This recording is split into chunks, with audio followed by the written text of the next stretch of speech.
Welcome back to my channel tomato blues.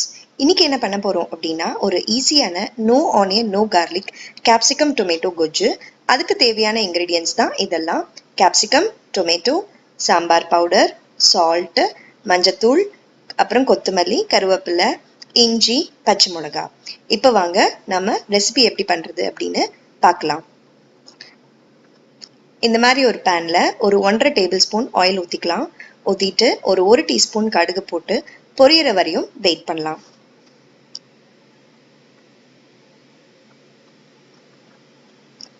கடுகு பொரிஞ்ச உடனே ஒரு அரை டீஸ்பூன் பெருங்காயம்.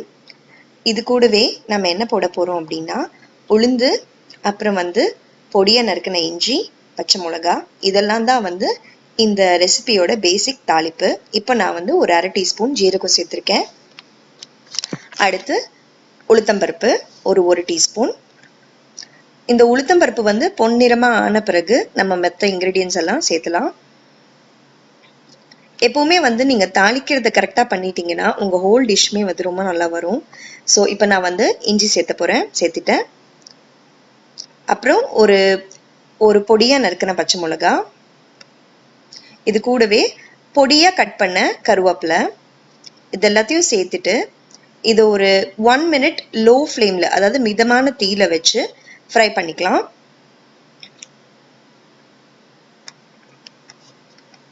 இப்போ பாருங்க, தாளிப்பு ரெடி ஆயிடுச்சு. இந்த ரெசிபி உங்களுக்கு வெங்காயம், பூண்டு எதுவுமே யூஸ் பண்ணாத ஒரு ரெசிபி. ஸோ இந்த மார்கழி மாதம் அதில் நீங்கள் செய்யறதுக்கு ரொம்ப ஈஸியான ஒரு ரெசிபி. பார்த்தீங்கன்னா ஒரு 20 மினிட்ஸ் கூட ஆகாது உங்களுக்கு காய் நறுக்கிறதுல இருந்து இதை குக் பண்றதுக்கு. தக்காளி ரெடி ஆகிறதுக்கு மாத்திரம்தான் கொஞ்சம் டைம் ஆகும். மித்ததெல்லாம் ரொம்ப சிம்பிளான ஸ்டெப்ஸ் தான். இதுக்கு நீங்க வெறும் தக்காளி போட்டு கூட இந்த கொஜ்ஜை நீங்க செய்யலாம். இது சப்பாத்தி, பூரி, ரைஸ் மூணுத்துக்குமே ரொம்ப நல்லா இருக்கும். தோசைக்கும் இது ஒரு நல்ல ஒரு காம்பினேஷன். இப்போ நம்ம பொடியா அரிஞ்ச கொடமிளகா, அதாவது கேப்சிகம் சேர்த்துக்கலாம். இதுக்கு நீங்க இந்த கலரா இருக்கிற கேப்சிகமையும் யூஸ் பண்ணலாம். அதாவது இந்த மஞ்சள் கலர், அப்புறம் சிகப்பு கலர் கேப்சிகமும் நீங்க சேர்த்து இந்த கேப்சிகம் டொமேட்டோ கொஜ்ஜு நீங்க செஞ்சீங்கன்னா அதுவும் நல்ல ஒரு டேஸ்டா கலர்ஃபுல்லா இருக்கும் பார்க்கறதுக்கு. எப்பவுமே இந்த கொஜ்ஜுக்கு நீங்க அந்த கேப்சிகம் ஃப்ரை பண்ணும்போது ரொம்பவும் குக் பண்ணிட வேண்டாம். அப்போ அந்த கிரன்ச் போய் அது ரொம்ப சாஃப்ட் ஆயிடுச்சுன்னா அப்புறம் நல்லா இருக்காது சாப்பிட்றதுக்கு. கொஞ்சம் கிரன்ச்சியா இருந்தாதான் இந்த கொஜ்ஜு டேஸ்டா இருக்கும். இப்ப பாருங்க, இந்த கேப்சிகம் வதக்கியாச்சு. நான் ரொம்பவும் ஃப்ரை பண்ணல, மீடியம் ஃப்ளேம்ல தான் ஃப்ரை பண்ணியிருக்கேன். இப்போ நம்ம சாம்பார் தூள், மஞ்சத்தூள், அப்புறம் உப்பு, இது எல்லாத்தையும் சேர்த்தி ஒரு 30 செகண்ட்ஸ் மிதமான தீயில ஒரு வாட்டி ஃப்ரை பண்ணிக்கலாம். ஃப்ரை பண்ணிட்டு அடுத்தது நம்ம இதுக்கு பொடியா அரிஞ்ச தக்காளியை சேர்த்துக்கலாம்.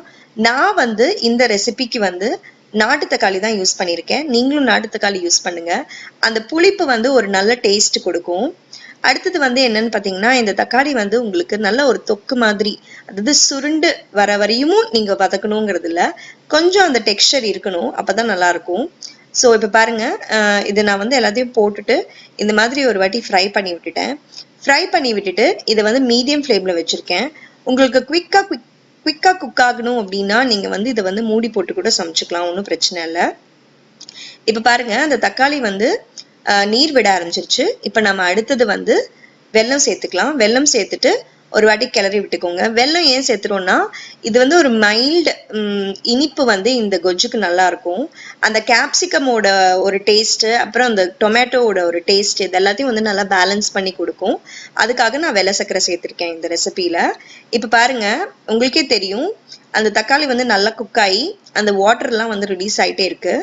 இந்த ஸ்டேஜ்ல நம்ம என்ன பண்ணலாம் அப்படின்னா, ஒரு 1/2 முக்கால் கப்பு தண்ணி இதுக்கு நம்ம சேர்த்து நல்லா மிக்ஸ் பண்ணி விட்டுக்கலாம்.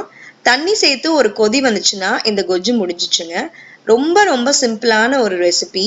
இப்போ பாருங்க, இது ரெடி ஆயிடுச்சு. இப்போ நான் இந்த ஸ்டேஜ்ல இந்த கன்சிஸ்டன்சில இருக்கும்போது நான் ஒரு 1/2 கப் வாட்டர் சேர்த்து போறேன். வாட்டர் சேர்த்துட்டு நீங்க ஒரு 1 to 2 மினிட்ஸ் வரையும் நீங்க சிம்மர் பண்ணிட்டீங்கன்னா இந்த ரெசிபி உங்களுக்கு முடிஞ்சிச்சு. இப்போ நம்ம வாட்டர் சேர்த்தியாச்சு.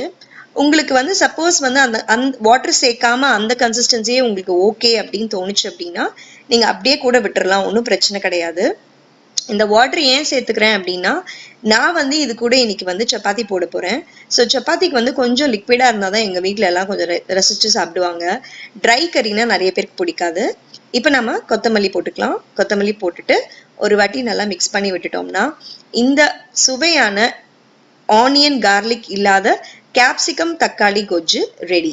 கேப்சிகம் டொமேட்டோ கொஜ்ஜு பாருங்க எவ்வளோ சூப்பரா இருக்குன்னு. இந்த கேப்சிகம் வந்து நீங்க வந்து ரொம்பவும் குக் பண்ணாம அந்த கிரீன் கலர் உங்களுக்கு அங்கங்க தெரிஞ்சுட்டு அவ்வளோ நல்லா இருக்கும் சாப்பிட்றதுக்கு. இப்போ நம்ம சப்பாத்தி போடுறதுக்கு ரெடி ஆகலாம். நிறைய பேர் வந்து இன்ஸ்டாகிராம்ல என்கிட்ட கேட்டிருந்தீங்க உங்க சப்பாத்தி எப்படி இவ்வளோ சாஃப்டா இருக்கு அப்படின்னு. சப்பாத்தி சாஃப்டா இருக்கணும்னா ஒரு 2-3 விஷயம் தாங்க இம்பார்ட்டன்ட். ஒன்று வந்து கரெக்டான அளவு தண்ணி சேர்த்தணும். நீங்க நிறைய தண்ணி சேர்த்துட்டீங்கன்னா தேய்க்கும் போது நிறைய மாவு தொடணும், அப்போ வந்து சப்பாத்தி ரொம்ப ட்ரை ஆயிரும். அதே மாதிரி நீங்க வந்து கல்லுல போடும்போது அந்த தேய்ச்சிட்டு கல்ல போடும்போது அந்த கல் வந்து ரொம்பவும் சூடாகவும் இல்லாம ரொம்பவும் வந்து லோ ஃப்ளேம்ல இல்லாம கரெக்டான ஹீட்ல இருந்துச்சுன்னா தான் உங்களுக்கு வந்து சப்பாத்தி வந்து சாஃப்டா வரும். அதே மாதிரி பாத்தீங்கன்னா ஒரு வாட்டி நீங்க கல்லுல போட்டுட்டீங்கன்னா பின்பக்கம் வந்து லைட் ப்ரௌன் ஸ்பாட்ஸ் வர வரையும் நீங்க வெயிட் பண்ணா போதும். நீங்க ரொம்ப நேரம் அதை குக் பண்ண விட்டுட்டீங்கன்னா சப்பாத்தி வந்து சாஃப்டா இருக்காது. என்னோட சப்பாத்தி மாவுல வந்து நெய்யோ எண்ணெயோ பால் தயிர் எதுவுமே நான் சேர்த்துறது கிடையாது. வெறும் கோதுமை மாவு உப்பு அப்புறம் தண்ணி இது 3 சேர்த்து தான் நான் வந்து சப்பாத்தி மாவு டெய்லியுமே பிசைவேன். கூடிய சீக்கிரம் உங்களுக்கு வந்து சப்பாத்தி எப்படி செய்யறது அப்படிங்கிறது ஒரு டீட்டெயில்டான ஒரு வீடியோ போடுறேன். இப்போ பாருங்க என்னோட சப்பாத்தி வந்து அங்கங்க வந்து எப்படி வந்து உப்புதுன்னு பார்த்தீங்களா? இந்த மாதிரி உப்பணும். இப்படி உப்பிட்டு வந்தாதான் நீங்க வந்து மாவு வந்து கரெக்டா பிசைஞ்சிருக்கீங்க அப்படின்னு அர்த்தம். நான் வந்து இதை வந்து டைரக்ட் ஃப்ளேம்லலாம் போடவே இல்லை, சும்மா அது வந்து கல்லில் தான் இருக்கு. அதே மாதிரி வந்து நீங்க நான்ஸ்டிக்கு பதிலாக ஒரு இரும்பு தவால பண்ணீங்கன்னா அது வந்து ஹீட் கரெக்டாக மெயின்டைன் ஆகி உங்க சப்பாத்தி நல்லா சாஃப்டா வரும். பார்த்தீங்கன்னா என்னோட சப்பாத்தியில பாருங்க எப்படி பபிள்ஸ் வந்திருக்கு அப்படின்னு. இதுக்கு தான் வந்து உங்களுக்கு நீங்க நல்லா சப்பாத்தி மாவு பிசைஞ்சிருக்கீங்க அப்படிங்கிறதுக்கான ஒரு இண்டிகேஷன். இப்போ சப்பாத்தி ரெடி ஆயிடுச்சுங்க. நம்ம அடுத்து நம்ம டின்னர் சர்வ் பண்ணலாம். இதுதான் இன்னைக்கு எங்க வீட்டோட டின்னர். மிருதுவான பஞ்சு போல chapati without any ghee oil or milk. இந்த மாவு அதுதான் வந்து இன்னைக்கு மெயின் கோர்ஸ். பாருங்க எவ்வளோ சாஃப்டா இருக்கு பாருங்க. சும்மா உங்க ஒரு கையில வச்ச 3 ஃபிங்கர்ஸ் வச்சே நீங்க வந்து ஈஸியா பிக்சிடலாம். அப்புறம் ஒரு சுவையான வெங்காயம் பூண்டு இல்லாத கேப்சிகம் டொமேட்டோ கொஜ்ஜு. உங்களுக்கு இந்த ரெசிபி பிடிச்சிருந்ததுன்னா மறக்காம சேனலுக்கு சப்ஸ்கிரைப் பண்ணுங்க, லைக் பண்ணுங்க, கமெண்ட் பண்ணுங்க, ஷேர் பண்ணுங்க. தேங்க்யூ ஃபார் வாட்சிங்.